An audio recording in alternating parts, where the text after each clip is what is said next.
Hello everyone, I hope you are having a great day. My name is Daniel, and I am just a casual sim racer who makes a few YouTube videos. So today I'm going to be talking to you about the 1911 Bakersfield Indycar races. And so on July 4th, 1911, 2 Indycar races were held on the streets of Bakersfield.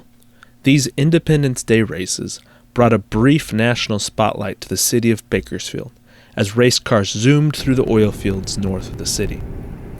And so today I'm going to be driving the route. As you saw in the video, there was a rough map of an estimation of the route of that 1911 races that the 1911 races followed. And so I'm going to be driving that today in my vehicle, and you'll be able to see roughly the route as it looks today. And as I drive, I'm going to tell you a little bit of history about those 1911 doubleheader, essentially, IndyCar races, the only IndyCar races that I am able to find in my historical research that ever took place on the streets of Bakersfield. So the circuit distance is uncertain. 9.8, 10, 11.5 miles are all listed distances of the track, and there may have been layout variations depending on the race. Further, the layout I drive today is almost surely not exactly the same as it was in 1911, but it should follow the rough layout of the street circuit. I hope this video gives a new insight into the 1911 Bakersfield IndyCar races. In 1910, a group of Kern River oilmen proposed a road racing circuit running through the oil fields on the outskirts of the city in order to promote the city of Bakersfield. This race was not easily put into place, but after a great deal of effort by several oil companies, the Southern Pacific Rail Company agreed to halt rail traffic on the spur line that crossed the proposed layout of the race course, and the Council for the City of Bakersfield gave its approval. The various oil companies investing in the race put more than 200 of their men to work, building bridges along with realigning and straightening various parts of the roads in preparation for the speed of the race cars. Much of this work likely transformed the China Grade Loop from a well-traveled dirt trail that Chinese residents originally had used to pick watercress in the 1870s into the straight shot through the oil fields and climb up to the bluffs that exist to this day. And actually, as we drive up, you're going to see off to the left here, you're going to see that you raced along these cliffs right here in front of homes, and then it's going to turn and we're going to go downhill on a steep climb down onto the China Grade Loop before we go down through the oil fields that are still north of much of Bakersfield, and we're well north of the majority of Bakersfield, just some homes and houses on the bluffs. And so a deal was reached back in 1911 to host these races, and they were going to be hosted and sanctioned by the American Automobile Club, or that AAA. And that series is now known as IndyCar today, and the AAA was a sanctioning body at the time that sanctioned the majority, if not all, of IndyCar races. They were to sanction 2 races on July 4th, 1911. First, a 100-mile light sports car race would open the day's festivities, followed by a 156-mile free-for-all race with a couple of the biggest stars in IndyCar racing at the time. The Bakersfield races would be the 6th and 7th events on the 1911 IndyCar calendar. On the day of the race, 3 drivers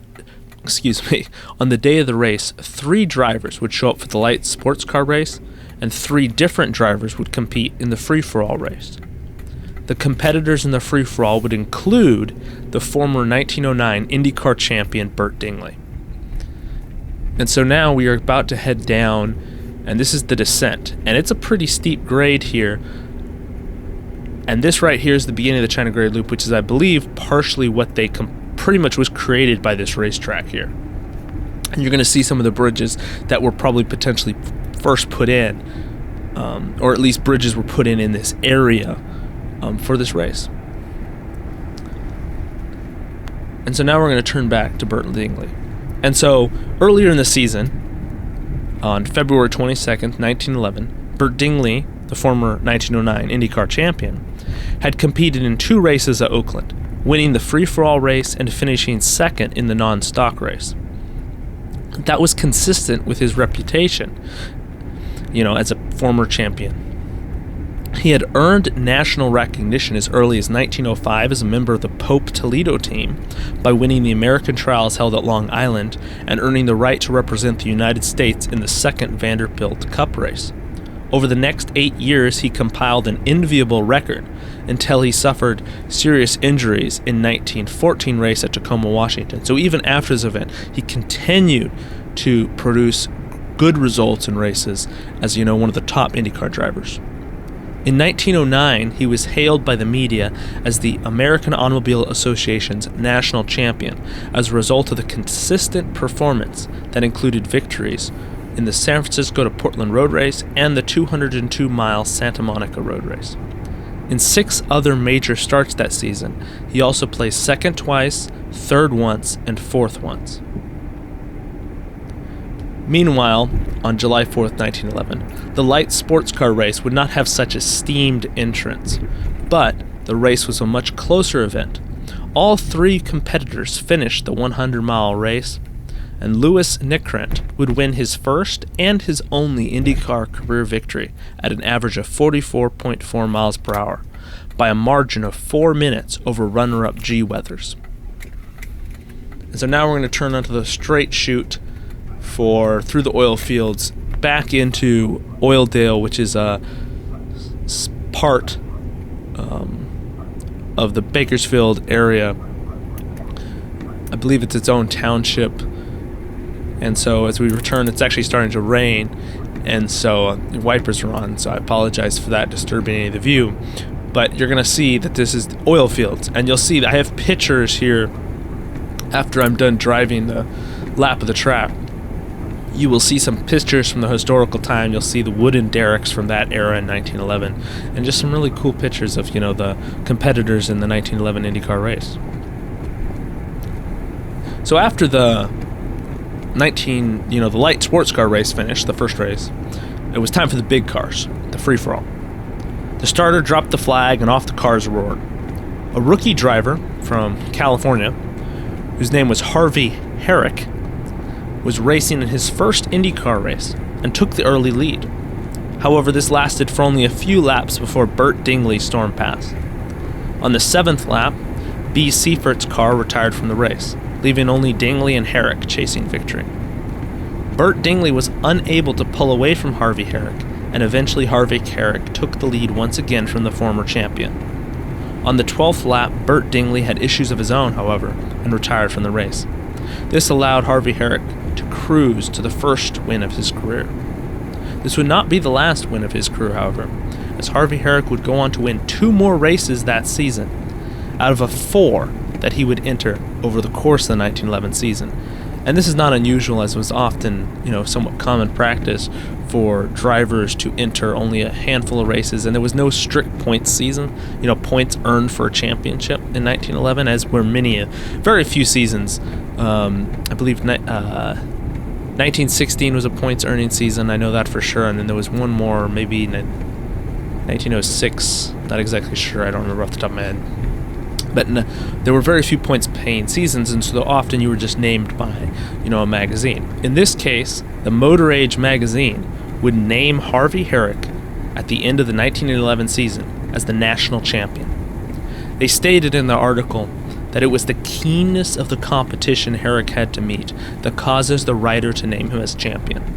The Californian started 4 times during the season and won 3 times. He captured the Santa Monica free-for-all at a world's record clip. He won the Bakersfield road race and also the desert road race from Los Angeles to Phoenix. Some may make light of the desert race because of its slow pace, but that contest has been recognized as one of the American classics and attracted a field of 16 starters.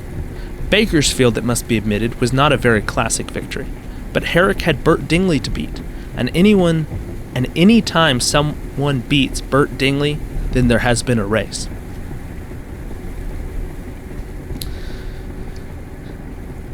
And so that was kind of the highlight. As the Motor Age magazine stated it, that would be the highlight of Harvey Herrick's career. He would have a great rookie campaign and he would race again in 1912 without any of the success he had in 1911, and would fade from the history pages. Fade into the history pages. But and the future fortunes of the Bakersfield Street Course were not nearly as kind, however. The course would continue to see a few minor racing events take up to its streets until 1915. However, World War I would interrupt the course's future, and ultimately road racing would never resume. And so now we turn onto the, a straight shoot through Oildale and heading into, the city. And so this would have been a main shot into the city using the roads. And so the others, the China Grade Loop was pretty much, for all practical purposes, a purpose-built race track. The bluffs were a residential area, and then diving down into a purpose-built racetrack, and then you come into the city and you get on one of the main thoroughfares. The majority of the track, from my understanding, was dirt or crushed rock. I'm not sure about this. This may have been a paved stretch through this part of the city. We're going to pass by right here is one of the middle schools, I believe, or elementary schools. And so this road, this whole part of town would have been this is a hub of a lot of the oil fields at the time. And it was built, that's partially why it's called Oildale, even to this day. And so if you would like, you can jump ahead later in the video. I'll have a timestamp down below in the description of the video that you can click if you'd like to skip to the rest of the historical pictures. But for now, I'm just going to finish driving through the city, and you can see the final parts of, the 1911 Bakersfield road course.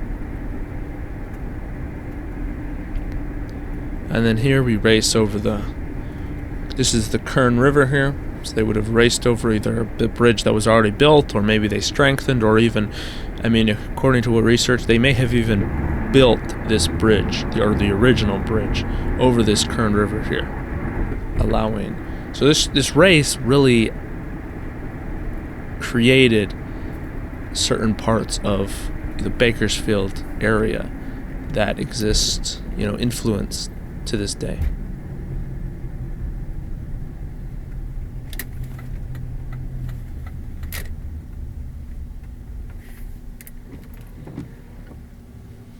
It's a left-hand turn here at the intersection.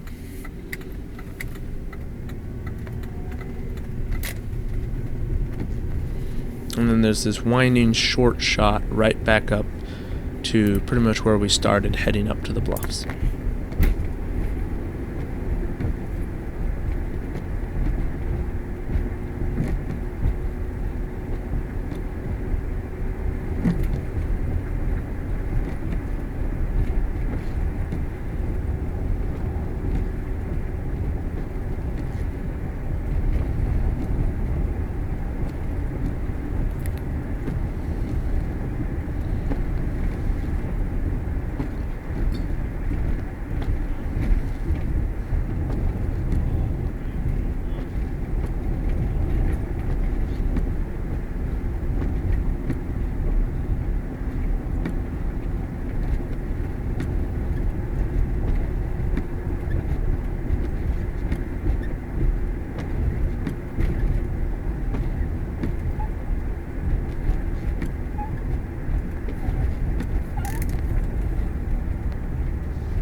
now here we turn up onto the road that will take us to the bluffs. Ramp off this thoroughfare and back to where we started.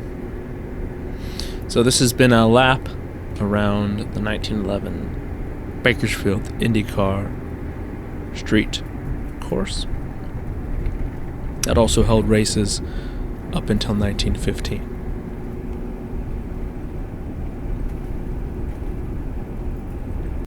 And so here are some pictures of I went back around and took some photos, and you will see here this is a picture looking back at the bluffs, and you're going to see kind of the looking off the cliff, and you see the oil fields down below. Just imagine wooden derricks like in this picture where you see one of the competitors who raced. This is from that day. It's the winner of the free-for-all. This is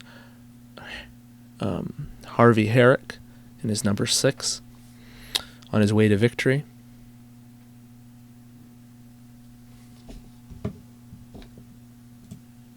And so I thank you for watching the video. I hope you enjoyed it, and I hope you have a great rest of your day.